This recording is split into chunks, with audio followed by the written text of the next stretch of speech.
Afrique décryptée. Permettez à la volonté populaire de s'exprimer, c'est tout. La vraie garantie de la stabilité, c'est que le résultat de l'élection reflète la volonté des Ivoiriens. C'est la seule vraie garantie de stabilité. Moi, je vous assure que si on produit ce résultat-là, mais tout ira bien. Il y a eu une élection, les gens voient, on peut se compter, bon, ben, c'est machin qui a gagné, c'est machin qui a gagné, très bien, moi je serai le premier à m'incliner, c'est tout ce qu'on demande. C'est quand même bien compris. À quelques jours de la validation des candidatures à l'élection présidentielle d'octobre 2025, le candidat du PDCI, Tidiane Thiam, demande au parti au pouvoir de jouer franc jeu, afin de laisser le peuple souverain de Côte d'Ivoire décider de qui va le diriger pour les 5 prochaines années. Ensemble, écoutons cet extrait de son interview. La raison pour laquelle je suis serein, je l'ai dit, c'est les Ivoiriens. Oui, justement. Ce sont les Ivoiriens. Tous les jours, je ne peux pas sortir, mais je vais partout dans le monde. J'étais aux États-Unis, à Washington, il y a 15 jours. Partout, je suis arrêté en permanence par des compatriotes qui veulent me parler, oui, qui me disent des choses sympathiques. Et c'était la même chose à Abidjan. J'ai dit, ça ne se met pas en équation. Qu'il y ait à un moment une rencontre entre un homme et un peuple, ça ne peut pas se mettre en équation. Ben justement, mais c'est ce dont je bénéficie aujourd'hui. Vous invoquez souvent un sondage dont on va parler. Oui, un sondage réalisé en avril dernier, un sondage qui vous donne, Tidiane Thiam, en cas de second tour, 57% de voix face à Alassane Ouattara, et un sondage donc qui vous donne une avance considérable en cas de second tour de la présidentielle de 2025. Et selon ce sondage, seulement 33% de la population ivoirienne, d'un échantillon représentatif de la population ivoirienne, considère que le président Ouattara doit rempiler pour un 4e mandat. Au second tour, qui choisiriez-vous entre Thiam et Ouattara? Ce scrutin se tenait aujourd'hui, on l'a dit, c'est 57%. Selon le même sondage, vous êtes la personnalité préférée des Ivoiriens, juste avant Laurent Gbagbo et bien avant Alassane Ouattara, qui a plus d'opinions négatives que vous, Laurent Gbagbo, Simone Gbagbo, Assalé Thiemoko.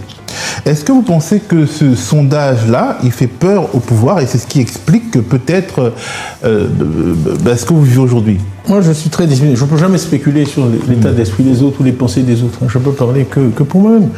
Et peut-être un mot sur les sondages, parce que vraiment, il y a un besoin d'éducation politique de l'opinion en Côte d'Ivoire. Placarder quelque chose sur Internet et dire aux gens de répondre oui ou non, ce n'est pas un sondage. Ça n'a absolument aucune valeur scientifique. Parce que dans les réponses, vous pouvez avoir 90% d'hommes, par exemple. Il n'y a aucune notion ni d'âge, ni de sélection. Pour qu'un sondage, c'est pour ça que ça coûte cher. Sondage, ça coûte cher. Un bon sondage, c'est 100 000 $. Ça coûte cher. Parce qu'il faut prendre un échantillon à partir duquel vous pouvez tirer des conclusions avec un certain niveau de confiance. Donc on a publié ce sondage en disant qu'il est fiable à 95%. On arrive à 95% de fiabilité, ça veut dire que vraiment les réponses que vous donnez sont réelles, fines et basées sur... Donc bon, je suis sûr que le pouvoir aussi fait ses sondages, mais écoutez, tout le monde sait que les sondages ne sont pas une élection, c'est pour ça qu'on fait des élections. Ça donne des indications, mais ça donne des indications intéressantes. D'ailleurs, nous allons en refaire un autre très prochainement, si on veut voir comment l'opinion a bougé entre avril et août, parce que beaucoup de choses se sont passées depuis. Par exemple, une des questions qu'on leur a posées, c'était celle de ma nationalité. 68% ont dit qu'ils étaient contre qu'on s'attaque à ma nationalité. Et parmi eux, la moitié, parmi ces 68%, il y a la moitié des gens qui voteraient pour Alassane Ouattara qui sont quand même contre votre... C'est intéressant. C'est intéressant. Ça explique peut-être les difficultés que le gouvernement a actuellement avec l'opinion ivoirienne. L'opinion ivoirienne a d'autres sujets. C'est l'espérance de vie, c'est le niveau de l'école, c'est le fait que les gens meurent tout le temps, etc. C'est les voyages chez Yves Oussep et au cimetière. C'est ça, vraiment, qui préoccupe les Ivoiriens. Essayer de les convaincre que quelqu'un qui est né à Abidjan, dont 3 frères ont été ministres, dont le père a été ministre, et le petit-neveu de Foué-Boigny n'est pas ivoirien, parce qu'on a trouvé une loi qui le dit. Bon.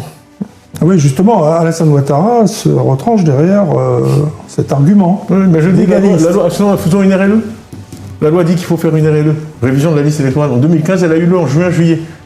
En 2020, elle a eu lieu en juin-juillet. Comme par miracle, en 2025, on refuse de la faire. Tout ce que j'ai à faire, c'est aller m'inscrire. Je serai candidat. Mais, coïncidence extraordinaire, pour la première fois, cette RLE n'aura pas lieu avant, mais après l'élection. C'est la première fois dans notre histoire.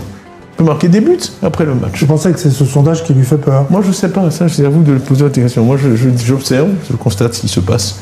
Ce sondage a été fait par un peu celui qui a travaillé sur la stratégie électorale de Barack Obama.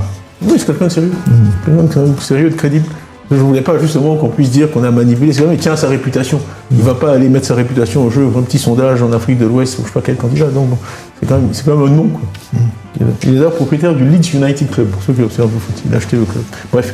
Non, mais tout ça pour dire que... Je ne sais pas qui a peur, je ne sais pas qui n'a pas peur. En tout cas, le point derrière tout ça, c'est de dire permettez à la volonté populaire de s'exprimer, c'est tout. La vraie garantie de la stabilité, c'est que le résultat de l'élection reflète la volonté des Ivoiriens. C'est la seule vraie garantie de stabilité. Moi, je vous assure que si on produit ce résultat-là, mais tout ira bien.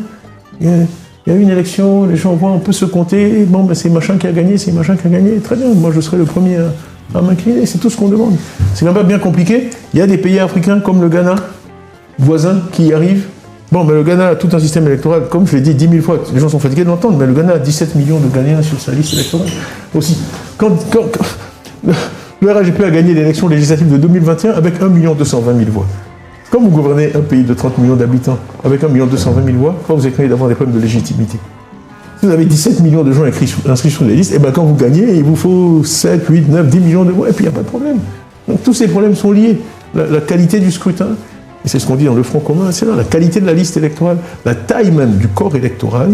On est quasiment au niveau du Sénégal alors qu'on est presque 50% plus peuplé. Donc il faut que l'assiette électorale soit suffisamment large, qu'on arrête de jouer avec la liste électorale, faire sortir les gens, faire rentrer les gens. Moi j'étais inscrit sur la liste, mon gars, on m'a radié.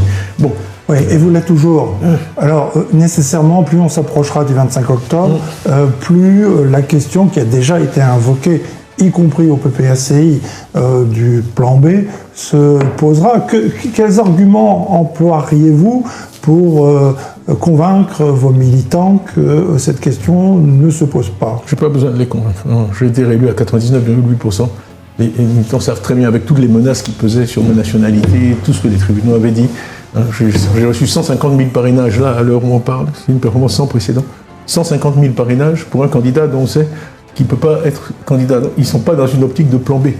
Sinon, ils seraient déjà en train d'engager des discussions là-dessus.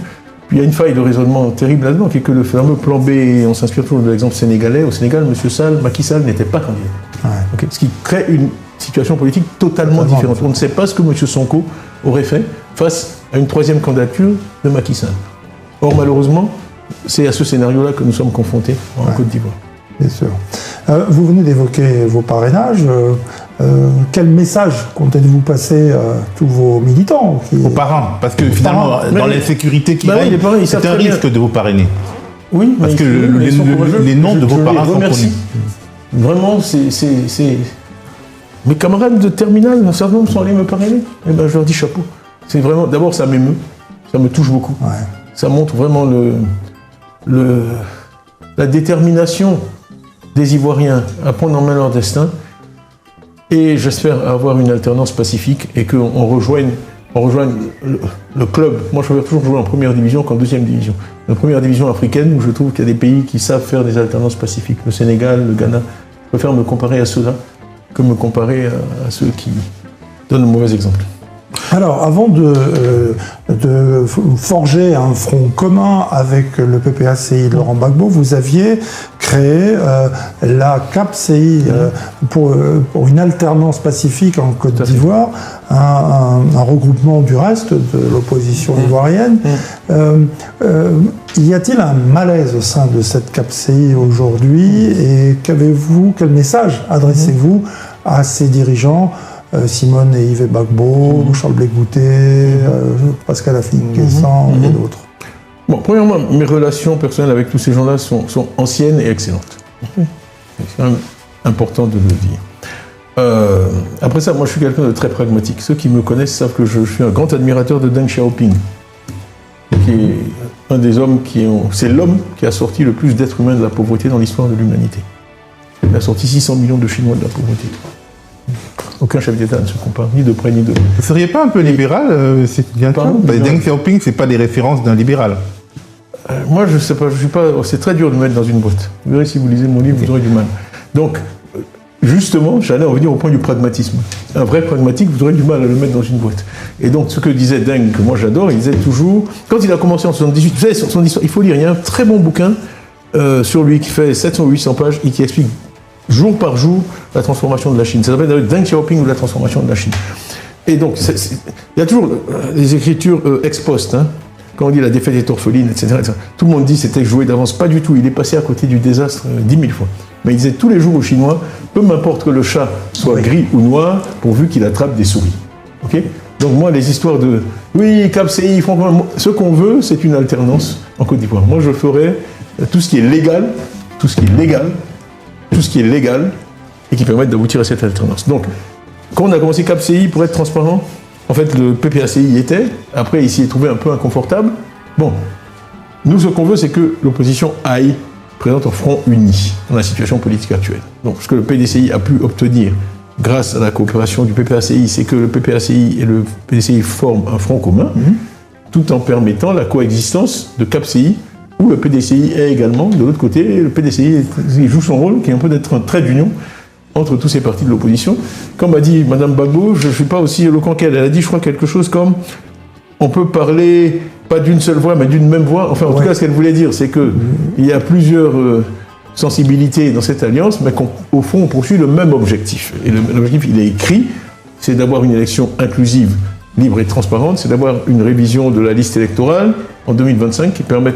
On a inscrit 940 000 nouveaux électeurs en 4 semaines, en octobre-novembre. On sait qu'il y en a au moins autant qui sont prêts à s'inscrire. Quand je vous dis que l'élection de 2021 a été gagnée avec 1 200 000 voix, vous comprenez bien que faire rentrer 940 000 nouveaux électeurs, plus un autre 900 000, ça change complètement la donne. Ça peut créer du stress.